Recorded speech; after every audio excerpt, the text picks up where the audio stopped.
काय झालं, कंटाळास? त्रास होतोय म्हणून हे सगळं सोडून कुठेतरी लांब निघून जावंसं वाटतंय? हाच विचार सुरू आहे ना?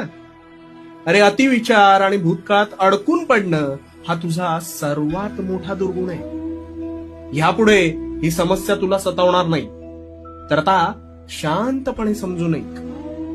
अरे वेड्या, या संसार रूपी जीवनात तुला साक्षात मानवाचा जन्म प्राप्त झालाय. हे तुझे अहोभाग्य नाही का? हा जन्म मिळवण्यासाठी प्रत्येक आत्म्याला प्रचंड झगडावं लागतं रे. तुझी समस्या काय माहितीये का?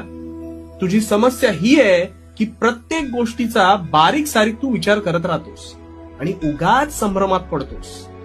अरे भूतकाळ ज्याच्या नावातच भूत आहे, ते घडलेल्या वाईट प्रसंगांसह तिथेच सोडलं पाहिजे. नाहीतर ह्याच भूतकाळातलं भूत तुझ्या मानगुटीवर बसून तुझा वर्तमान बेचिराग करेल.